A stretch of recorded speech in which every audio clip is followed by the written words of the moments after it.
반갑습니다. 또 주의 은혜로 함께 모여서 주의 말씀을 나눕니다. 주의 살과 피, 그 양식으로 우리 생명 되게 하옵소서. 모든 것을 주께 부탁드리며 예수님 이름으로 기도합니다. 아멘. 열왕기하 12장 1절부터 우리 3절까지만 보겠습니다.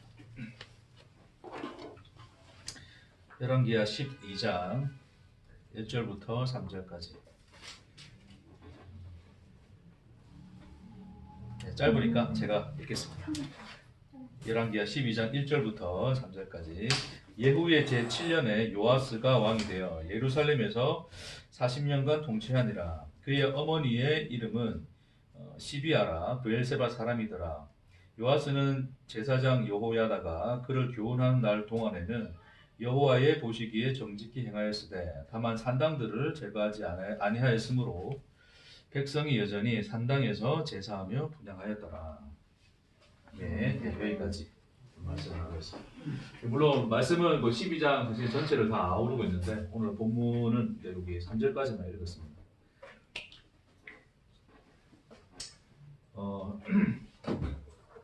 우리가 여기 인물의 구도를 간단히 좀 설명해 드리고 시작을 할게요. 여호야다라고 하는 사람이 나와요. 이 사람은 대제사장으로 불립니다. 그러니까 이 당시는 사실은 대제사장이 이렇게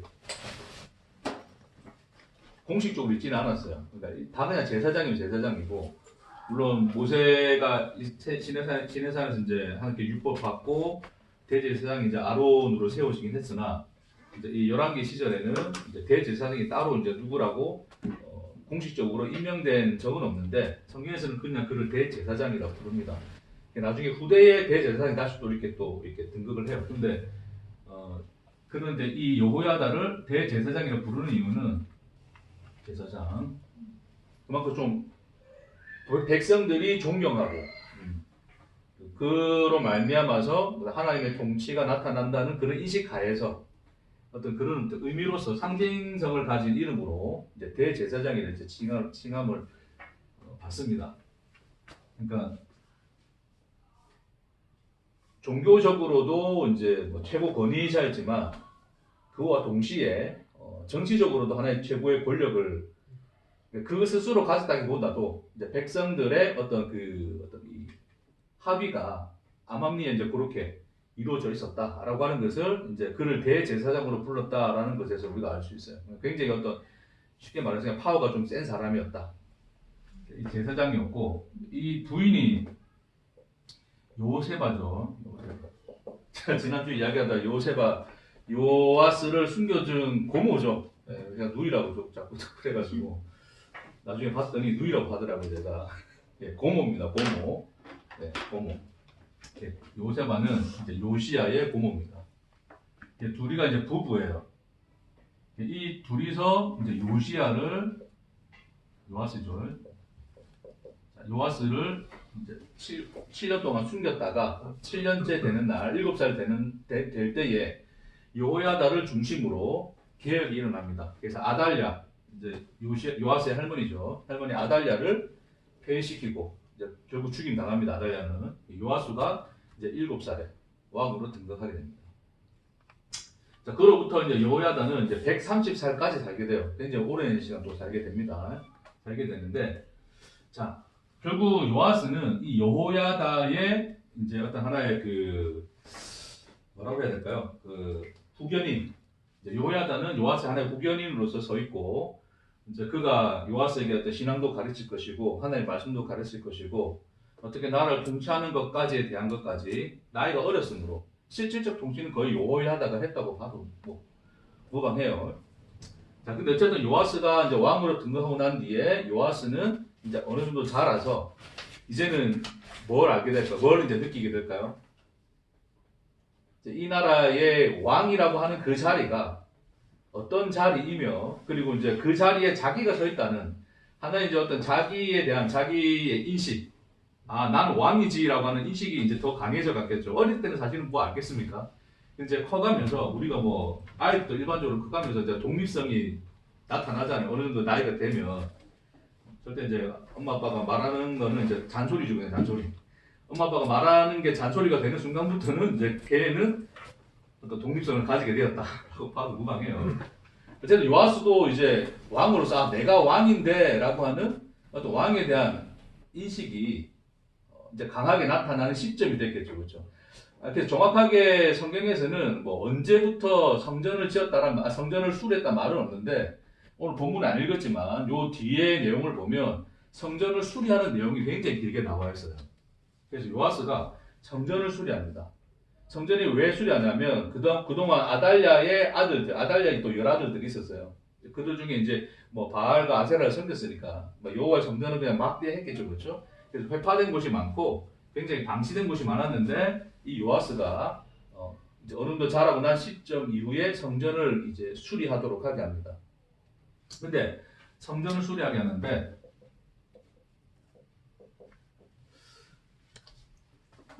뭐 그 과정은 나중에 개인적으로 또 말씀 읽어보시면 하면 될 것 같아요. 최대한 좀 시간을 줄이기 위해서. 자, 성전을 수리하는 과정이 좀 약간 우여곡절 끝에 좀 수리를 하게 돼요. 어떻게 되냐면 처음에 성전 수리를 하라고 지시를 합니다. 제사장들한테 수리를 해주세요 합니다. 근데 제사장들이 돈은 모으는데 수리를 안 해요. 23년 동안 안 합니다. 그거를 23년 동안 수리를 안 합니다. 그러니까 이제 요아스가 나중에 이 요야들을 불러가지고 요야들을 야단쳐요. 역대하 24장하고 같이 연결되어 있거든요. 역대하에도 보면 요 내용이 이제 같이 하나는 열왕기서는 선지자적인 관점에서 썼다면 이 역대기서는 이제 제사장의 관점에서 썼다. 이제 보통 이제 그 신학을 연구하는 사람들이 이제 보통 그렇게 이야기하는데 어쨌든 같은 이야기인데 약간 다른 관점에서 이야기하는 게 있어요. 어쨌든 이 요아스가 이 요야들을 굉장히 몰아합니다. 이때까지 뭐 했냐? 지금 성전 수리하라고 한 지가 언젠데 뭐 했냐 그러면서 자기가 직접 그 성전을 수리하는데 감독자로 나섭니다.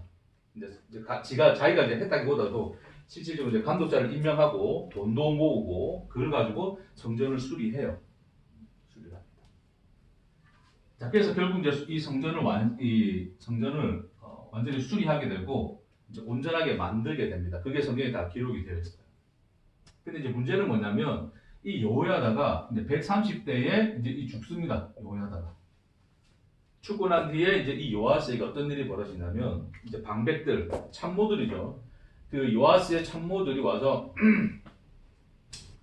이제 뭐 얘를 또 꿰어냅니다. 꿰어내가지고 결론적으로 어떻게 되었느냐? 이 여호야다가 죽은 날로부터 요아스는 방백들과 함께 다시 바알과 아세라를 다시 섬깁니다. 그래서 그 역대하에 보면 여호와의 전을 버리고 이제 그렇게 표현되어 있어요. 자기가 수리했던 여호와의 전을 버리고 바알과 아세라를 섬기는 그런 모습이 되게 돼요. 결론적으로 이것을 자, 이러한 이 요아스의 통치를 비판하고 나선 사람이 있어요. 그 사람이 누구냐면 스가랴입니다. 스가랴. 이 스가랴는 여호야다의 아들입니다. 아들로서 선지자가 되어 이 요아스에게 그 전에 선지자들이 이 요아스가 이렇게 하는 것에 대해서 경고를 해요. 근데 대놓고 경고한 사람이 스가랴예요. 내가 지금 잘못 가고 있다. 그러니까 결국 이 요아스는 자기를 키워주고 살려주고 구해주고 왕으로 세우기까지 다 해준 오랫동안 돌봐준 그 고모부잖아요. 그렇죠? 제 친척이죠, 그렇죠? 고모부의 아들인데 그 고모부의 은혜를 여호야다의 은혜를 잊었더라 이제 그렇게 표현하고 있어요 성경에서. 네. 잊고 스가랴를 결국 죽이게 됩니다. 방백들의 얘기를 듣고 결국 결론적으로는 죽이게 돼요. 자, 이것을 하나님이 그냥 놔두지 않으시죠. 결국 요아스를 하살을 통해서 요아스를 쳐요. 요아스도 결국 죽임 당하였다라가 열왕기하 12장에 나와 있는 전체적인 내용이라고 보시면 돼요. 제가 왜 오늘 이게 좀 나열을 하냐면 전체적인 어떤 배경과 내용을 알고 있어야지 좀 지금 제가 하고자 하는 얘기를 좀 이해하실 수 있을 것이라 생각해서 했습니다. 자, 오늘 우리 본문에서 읽었듯이 이 요아스가 여호야다가 살아있는 동안에는 여호야다의 교훈을 따라서 여호와 앞에서 정직히 행하였으나 그래 되어 있어요. 그러니까 하나님의 말씀을 따랐다는 거죠, 그렇죠? 자, 그런데도 불구하고 이 요아스는 자, 이 여호야다의 통치 아래서도 뭐를 제거하지 못하냐면 뭐를 제거하지 못합니까? 산당을 제거하지 못하였더라 되어 있어요. 자, 산당이라고 하는 것이 굉장히 많이 나타납니다. 여러 왕들이 종교 개혁을 많이 해요. 그럼에도 불구하고 여러 왕들이 종교 개혁을 단행하지만 산당을 없애지 않습니다. 산당이라고 하는 것이 굉장히 중요한 상징성을 가지고 있어요. 나중에 산당은 히스기야 때 이제 회파가 되고 요시야 때 이제 그 성전 중심으로의 어떤 그런 신앙, 성전 중심화가 이제 완성이 되는 건데, 자, 어찌됐건 이 요아스도 아달랴를 없애면서 바알과 아세라를 처단했지만 결국 산당은 제거하지 못하였다가 성경에서 기록하고 있는 요아스의 역사예요. 산당이 여러분 뭔지 아시죠? 산당이 뭡니까? 산당. 제사 지내는. 그렇죠. 제사 지내는 거예요. 여기서 우상을 섬겼을까요? 하나님을 섬겼을까요? 우상. 아, 하나님 섬겼습니다. 그러니까 이 산당에서 유다에 있는 산당에서 이 다른 이 사람들이 여전히 바알과 아세라 같은 우상을 섬긴 게 아니라 여호와 하나님을 섬겼어요. 자, 이게 어찌된 일이냐면 또 과거로 거슬러 올라갑니다. 이 산당은 누가 지었겠습니까? 이 산당 누가 지었죠? 솔로몬. 첫 글자에 복구 하셨네요, 혹시? 대단하십니다. 김밥만 싸고 계신 게 아니에요. 말씀 열심히 보고 계신 거예요. 자, 산당을 솔로몬이 짓습니다. 자, 솔로몬이 산당을 왜 짓습니까? 솔로몬은 뭘 지은 사람이에요? 아이러니하게도 솔로몬은 성전을 지은 사람이에요. 하나님의 성전을 최초로 지은 사람이죠. 그런데도 솔로몬은 산당을 짓습니다. 산당을 왜 짓습니까? 그렇죠. 후궁들을 그렇죠. 이방 나라의 후궁들을 맞이하면서 그 후궁들이 섬기는 그 나라의 신들을 모시기 위해서 각 산당을 다 지어요. 지방에 다. 그러니까 결국 이 산당이라고 하는 것은 결론적으로는 뭐다? 우상을 이제 숭배하기 위해서 지은 게 산당이에요. 그래서 그렇게 해서 이제 산당이 이게 퍼져 있었는데 이제 여러 종교 개혁하는 과정 속에서 이 산당들은 다 뭐로 이제 이게 바뀌어졌냐면 우상들이 다 제하해졌으니 여기서 뭐 지냅니까? 이제 여호와 하나님을 섬기죠, 그렇죠? 여호와 신앙을 상징하는. 그래서 여기서 하나님을 섬기는 그러한 장소가 되었어요. 산당이. 이해되시겠죠? 그러면 요아스나 여러 종교 개혁을 했던 사람들이 산당을 왜 제거하지 않았는가는 충분히 이해되시죠, 그렇죠? 네. 종교 개혁을 했는데 산당을 왜 없애지 않지? 아니요. 산당은 종교 개혁의 대상이 아니었습니다. 그들에게 있어서. 네. 그러나 성경은 그 허를 찌르고 있죠. 인간이 종교 개혁의 대상이 아니라고 했던, 그러니까 처단할 대상이 아니라고 여겼던 그게 궁극적으로 뭐가 됐다는 거예요? 하나님 앞에 여전히 죄였다는 거예요, 그게. 그들은 산당은 이제는 우상을 섬기는 게 아니라 여호와 하나님을 섬기는. 그래서 예루살렘 다 모이기 힘들잖아요. 그러니까 어때요? 다 각처에서 있는 대로 그러니까 몇 개월 한 번씩 가는 거를 매주에 한 번씩 모이면 더 좋잖아요. 그렇게 해서 지금 존치하고 있는 게 다 뭐예요? 우리 다 각 교회들이잖아요, 그렇죠? 네. 우리도 어찌 보면 하나의 산당일 수 있는 거예요. 응? 여기서 모여서 우리는 하나님을 섬긴다, 뭐 예배한다 그러단 말입니다. 일반 교회도 다 마찬가지고. 그러니까 결코 그것은 개혁의 대상은 아닌 거죠. 그러나 성경은 그렇게 보고 있는 것이 잘못되고 있다라고 하는 것을 오늘 본문 3절에서 암시를 하고 있다고 하는 거예요. 왜 잘못됐습니까? 왜 산당에서 아니 우리 삶의 깊숙이 우리 삶의 바로 곁에 하나님의 전을 모시고 있는데 왜 그게 잘못되었습니까? 그렇게 생각할 수 있다는 거죠. 그렇죠?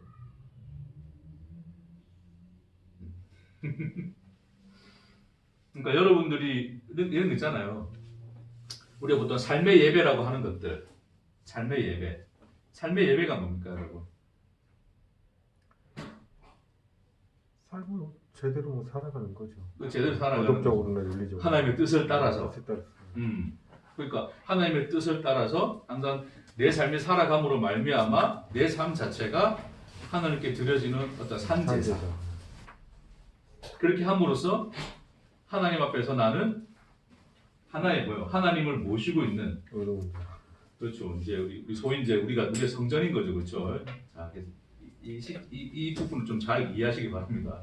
성전이 아니라는 게 아닌데, 그러니까 우리 자신을 그런 어떤 하나님 앞에서의 성전으로 인식을 해서 하나님을 모시고 있는 모습이 한편으로는 여전히 하나님 앞에서는 뭐의 모습으로 나타날 수 있다? 산당의 모습으로 나타날 수 있다고 하는 것을 좀 잘 살피실 필요가 있어요. 그 내용을 오늘 여러분과 좀 나누고자 하는 겁니다. 비도 오고 하니 좀 빨리 갈게요. 자,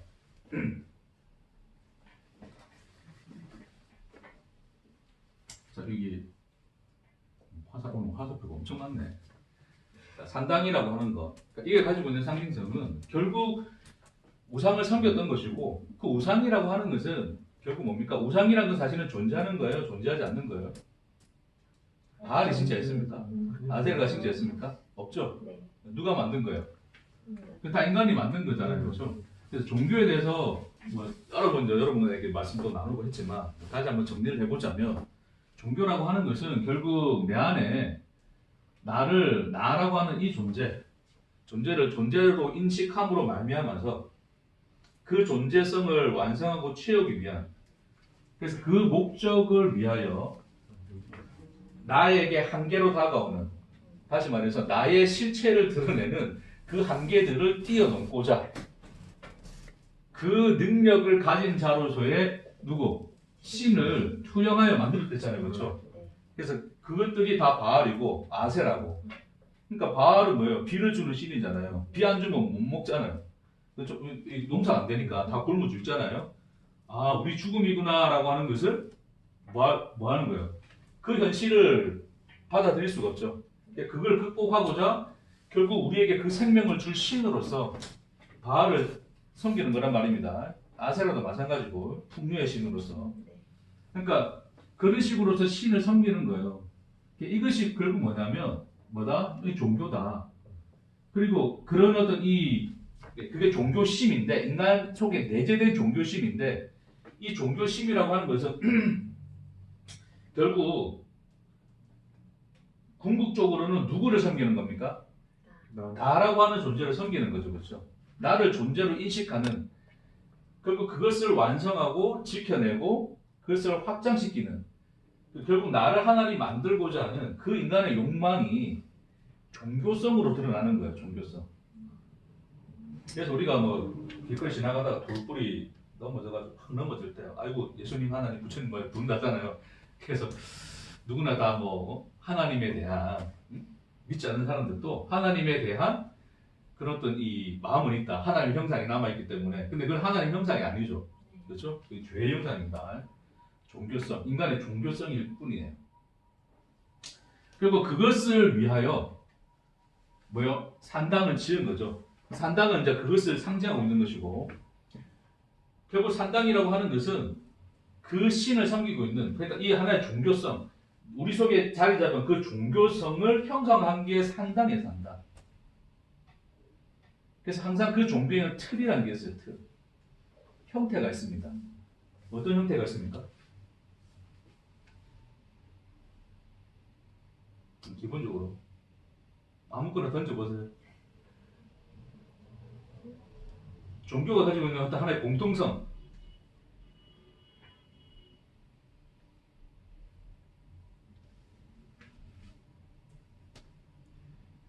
자신을 위한 기복. 그렇죠. 그게 이제 안에 그런 하나의 그렇죠. 종교성 자체로서의 하나의 그 공통성인데, 형태, 그런 행위가 나타나는 형태, 하나의 패턴, 뭐예요? 신을 명령하고, 그다음에 그걸 믿는 자는 그 명령을 지키고, 그 구조죠, 그렇죠? 결국 하나님께서 율법을 던져 주셨을 때도 인간은 어떤 구도 속에서 그 율법을 받습니까? 지켜야 돼. 방금 제가 말씀드렸던 그 산당의 형상, 음. 종교의 형태로서 말씀을 받는 거예요. 그러니까 율법을 탁 줬더니 율법은 실상은 우리 자신을 고발하는 거였잖아요. 그리고 그 속에 담겨진 하나님의 은혜와 하나님의 사랑이 있단 말입니다. 근데 인간은 전혀 그 속에서 그걸 못 보죠, 그렇죠? 뭐로 봅니까? 지켜야 될 거. 지켜야 할 형태로 보는 거예요. 여전히 뭐 속에? 산당의 형상 속에, 그 구도 속에서 하나님 말씀을 받는 거란 말입니다. 자, 다시 말해서 산당은 인간의 종교성의 형상이다. 형상으로서 하나의 틀을 가지고 있는데 항상 신을 명령하고 인간을 따르는 그걸 순종이라 부르는 것으로 항상 틀지어져 있다. 그러니까 어느 종교를 가든지 간에 항상 신은 인간에게 뭐 하는 거예요? 요구하는 바가 있어요. 그 요구를 인간이 채워줄 때 신은 뭐예요? 응답하고 내가 받고자 하는 것을 얻게 해주는 그 형태를 기본적으로 가지고 있는 거죠. 그러니까 오늘 본문에서도 산당을 제하지 아니하였다라고 하는 뜻이 뭐냐면 여호야다의 교훈 안에서 요아스는 정직히 행하였는데 사실은 그것도 다 뭐였더라? 산당이었더라 이야기하는 거예요. 그러니까 한 단계 뛰어넘었죠 제가. 그래서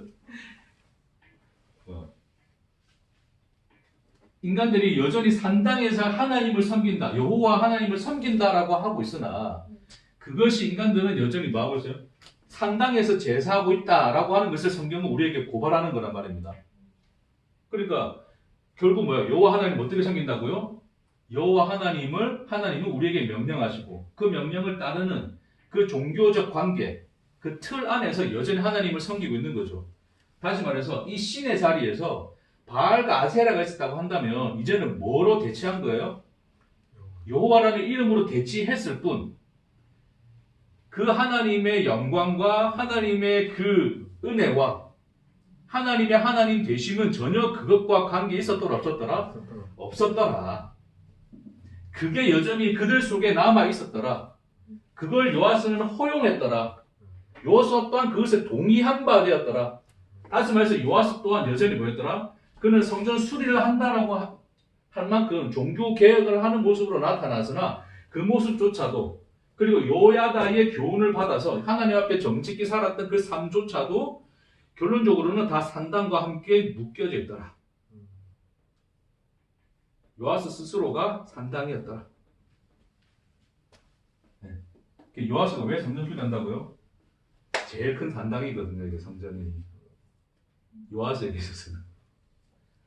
이게 정치적으로 보면 그런 거예요. 뭐 다 비슷합니다. 요로보암이 금송아지를 베델에 놔둔 것처럼 솔로몬이 성전을 짓고 난 뒤부터 결국 뭐 바알 있고 아세라가 밀려들었다 하더라도 어차피 이스라엘, 뭐 유다는 다 기본적으로 여호와 신앙은 다 가지고 있었어요. 그들에게 있어서 여호와를 반역한다는 것은 옳은 일이 아니었습니다.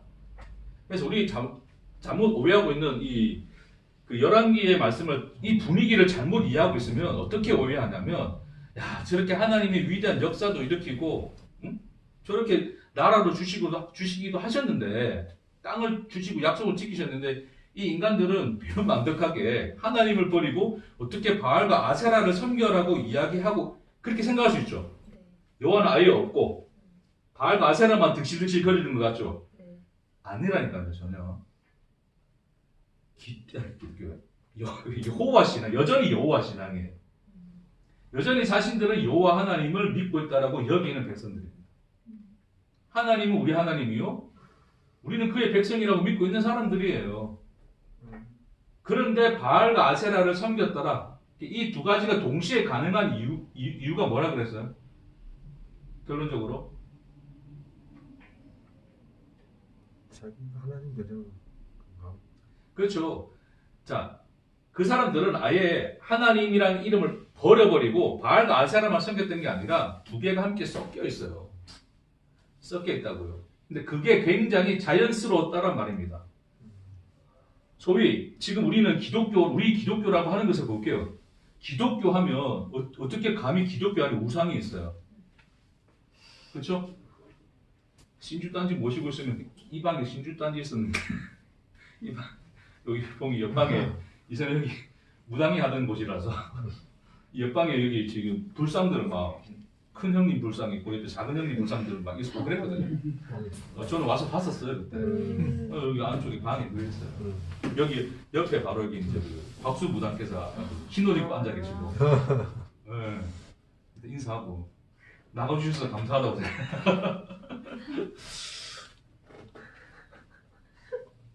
근데 뭔 말하다 또 이거 맞지? 그러니까 우리는 뭐 교회 안에 십자가 달아놨지 뭐 불상 갖다 놓지 않는단 말입니다. 그렇죠? 자, 근데 철저하게 예수를 믿는다 생각하고 정말 예수 분위기인데 성경이 볼 때는 그 속에 뭐가 함께 섞였다는 거예요. 바알과 아세라가 섞여 있더라. 그게 열왕기의 분위기예요. 이해하시겠습니까? 그 열왕기를 볼 때 기독교를 본다 생각하세요. 그냥 딴 생각하지 말고 열왕기 볼 때 기독교 본다 생각하면 딱 맞아요. 예, 막 유다 지금 쓰레기 같은 것도 어떻게 하나님 버리고 바알 아세라 섬기 안 하니까요. 여호와 신앙이었다니까. 기독교 국가였어요. 소위. 예. 그런 상황을 성경에서는 이러한 상징적인 표현들을 통해서 고발하고 있는 거예요. 드러내고 있다고요. 그렇죠? 하나님을 믿는다는 그 믿음의 그 섬김들이 다 뭐였더라?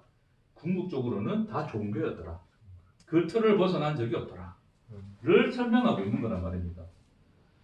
그러니까 지금 요아스에게서도 왜 성전이 가장 큰 산당이 되냐면 왕의 입장에서는 중앙 집권화가 최고의 권력을 유지하기 위한 최고의 그 수단인 거죠. 그렇죠?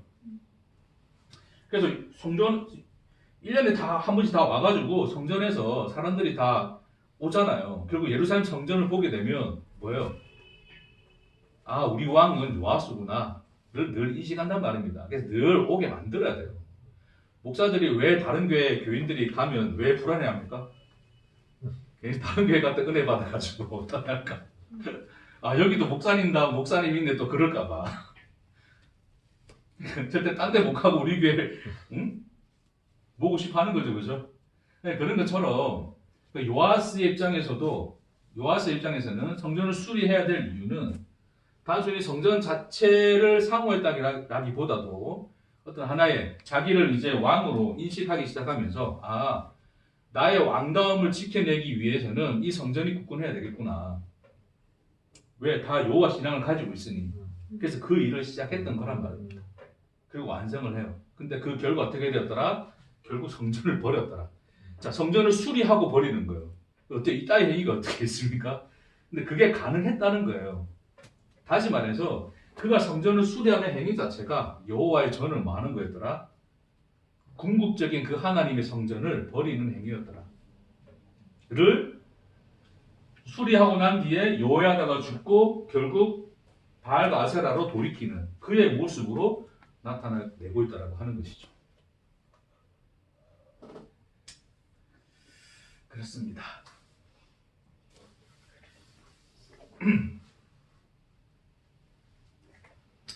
그래서 결론적으로 우리는 어떻단 말입니까?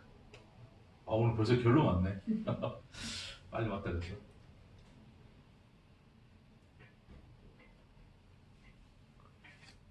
그러니까 자, 우리는 일단 요거 좀만 더 하고 갈게요. 자, 그래서 결론적으로는 이게 인간의 종교였고 그 산당은 결국 그 종교의 형상화가 되었던 것이었고 결국 그 틀 안에서 요 내용만 좀 바뀌어진 것이지 실상은 하나도 바뀐 것이 없다. 그래서 하나님이 율법을 던져줘도 인간들은 그 틀 안에서 하나님을 섬겼다.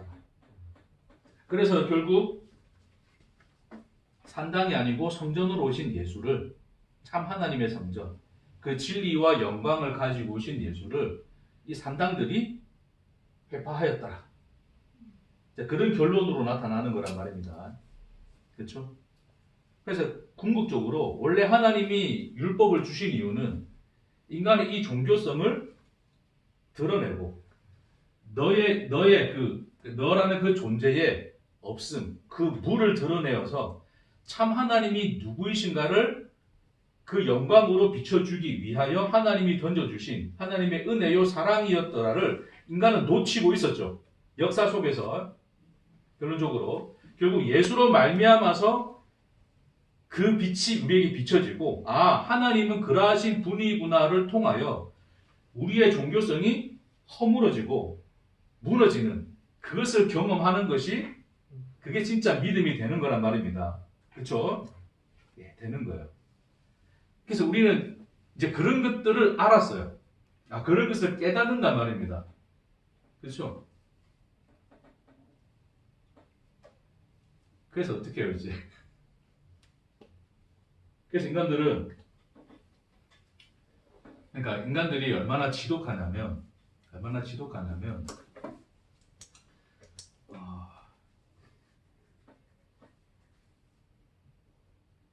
하나님이 먹으라고 던져주신 생명조차도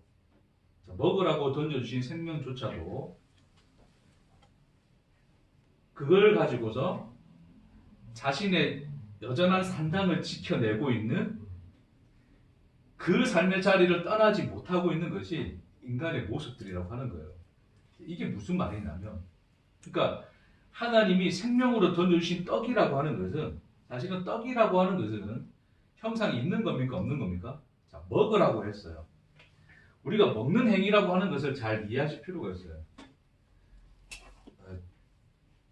간단히 설명할게요. 예를 들어 여기 케이크 있습니다. 케이크 있어요. 케이크는 형상이 있습니까 없습니까? 케이크 형상이 있죠, 그렇죠? 그럼 먹는다는 행위는 뭐예요? 형상을 없애는 먹었어. 그렇죠. 먹음의 행위라고 하는 것은 형상 자체를 부정해 버리는 겁니다. 그러니까 형상이 완전히 허물어지는 거죠. 그게 깨어지고 허물어지고 뭉개져서 우리 안에 들어와 뭐가 되는 거예요? 살과 피가 되는 거예요. 그걸 생명이라 그러는 거잖아요. 자, 하나님이 우리에게 예수를 보내주셨어요. 자, 예수는 하나님의 보이지 아니. 자, 그러니까 인간들이 또 보이지 아니하시는 하나님의 형상이라 그러니까 또 예수를 어떻게 합니까?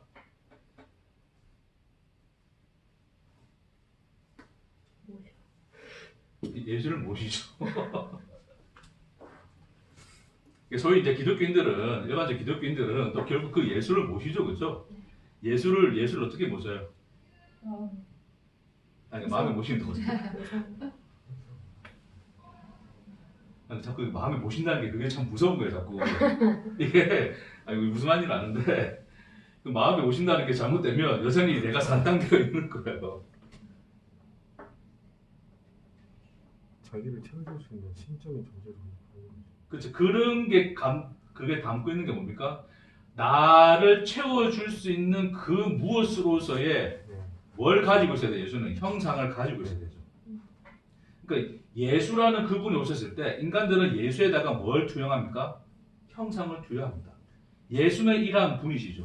여러분 예수님 보셨습니까, 얼굴? 근데 여러분 속에 예수 그러면 딱 그려지는 그림 없습니까? 있어요. 워낙 마음 그림들 많죠, 그렇죠? 주로 이제 유럽 사람으로 그려진 것도 있고. 보면 이제 직접 보면 많아요. 예수를 쳐보면 많아요, 그렇죠? 유대인처럼 만들어 가지고 또 이제 뭔가 좀 시골 청년처럼 또 그려놓은 것도 있고, 그렇죠? 그러니까 무엇이든지 간에 여러분 저게 예수 그러면 그려진 형상이 있어요. 결국 그 형상이라는 것은 뭐냐면 그 형상 속에 담겨진 투영되어 있는 내가 바라는 예수의 모습이 있다고요. 그렇죠? 네.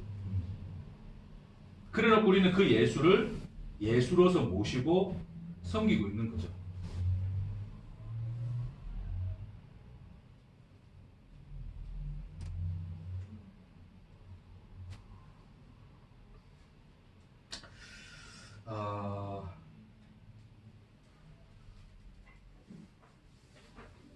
뭐라 좀 표현해야 될까? 예를 들어서 이거 예수입니다. 진짜 오늘 희한한 얘기 하죠. 이 예수예요. 받아들이십니까? 싫어요.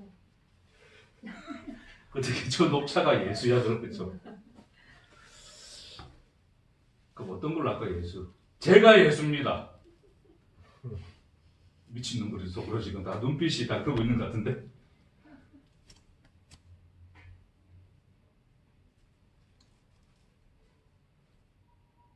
우리는 우리 산당이 허물어져 있지 않아요. 여전히 산당 속에 하나님을 모십니다.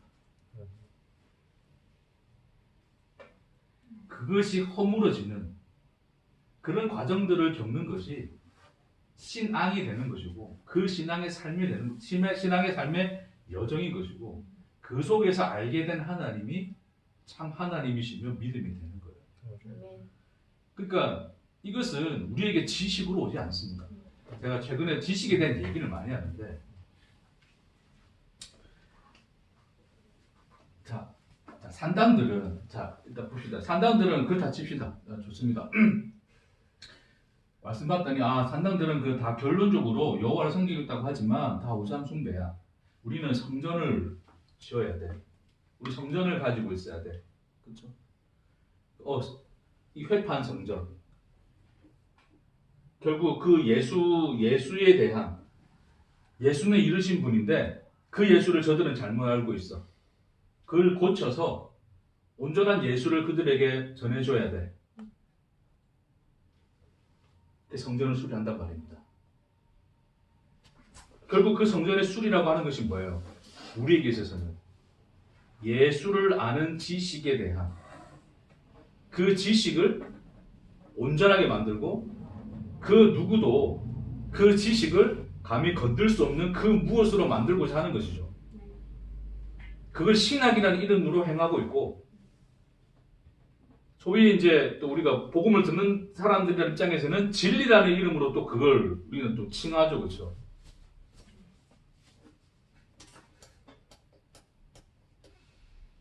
그래 놓고선 절대 먹지 못합니다. 그러니까 우리는 지식이라고 하는 것을 예수는 이러이러하신 분이야. 저러저러하신 분이야. 물론 맞아요. 그렇게 우리는 표현할 수는 있어요. 그분을 그래 표현할 수 있지만 그러나 정확히 그분은 그런 분은 아닙니다.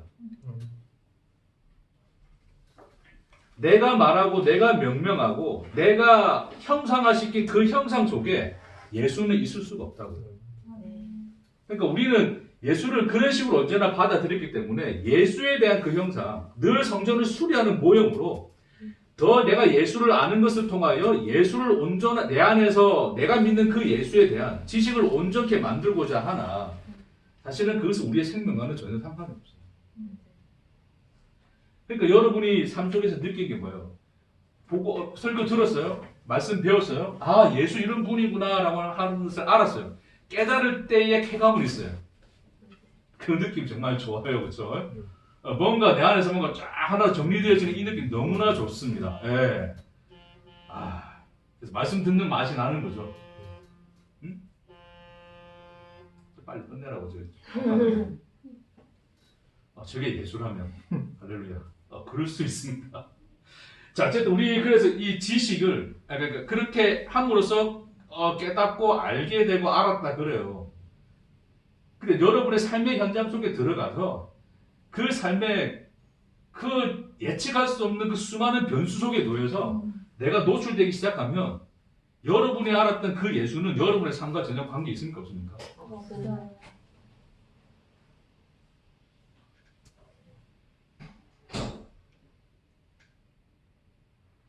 결국 그 지식조차도 뭐예요? 하나님 앞에서 산당이었던 거예요. 웬일로 우리 아멘을 오늘 그렇게 하세요? 이제 잘 이해가 되어지셨겠죠? 네.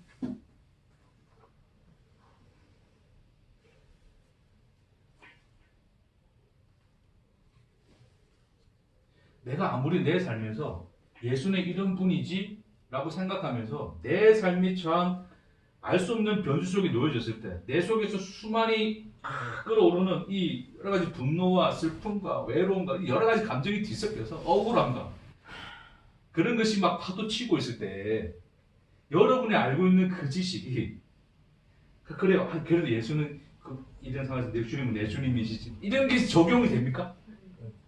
그걸 훈련하는 사람들이 있죠. 응?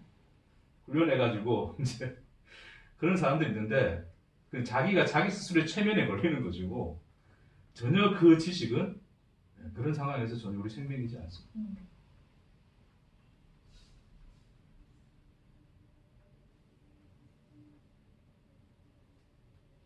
근데 놀랍게도 오히려 그런 지식조차도 허물어지고 깨어 부셔지고 내가 알았던 예수조차도 뭉개지는 거기에서 하나님의 생명이 흘러 들어오는 거예요.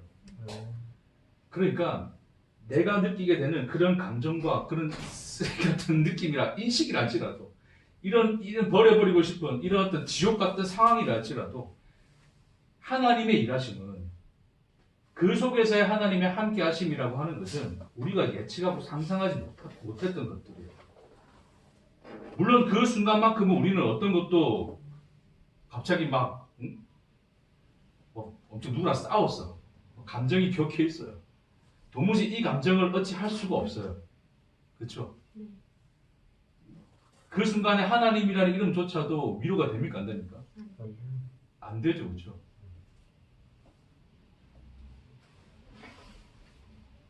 지나고 간 자리는 어떻습니까?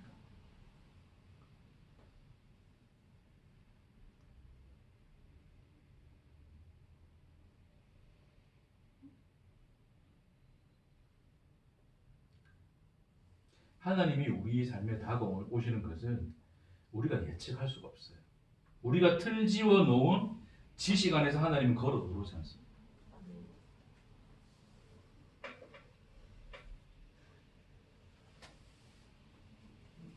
그 갈릴리 호수를 지나던 그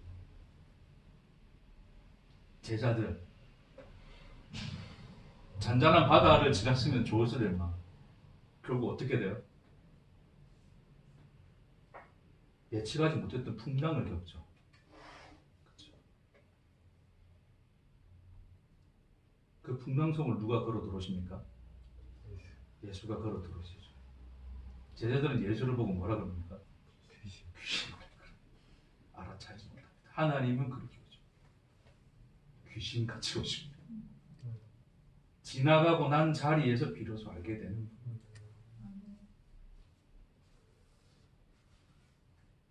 산당에 머물러 있지 마십시오. 오늘 또 풍랑이라면 그 속을 걸어 들어오실 하나님을 기대하십시오.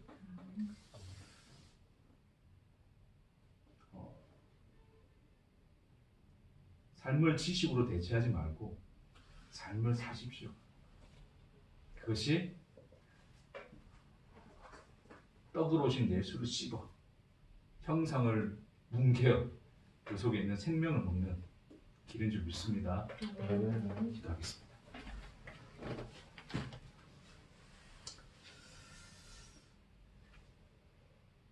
주님, 매주 말씀을 나누고 주님을 알아가고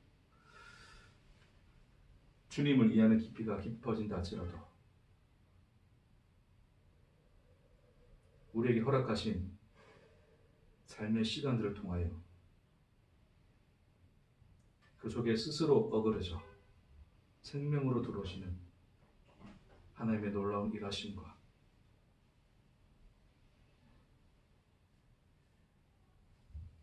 우리에게 당신을 주어 당신을 알게 하시려는 하나님의 열심을 그 어떤 지식으로 대체할 수 없음을 깨닫게 하시옵소서. 단순히 지식에 머물러 있는 삶이 아니라 삶으로 살아가는 그것이 지나간 자리에서 온전하신 하나님을 배우게 되는 우리가 되도록 축복하옵소서. 감사드리며 예수님 이름으로 기도합니다. 아멘.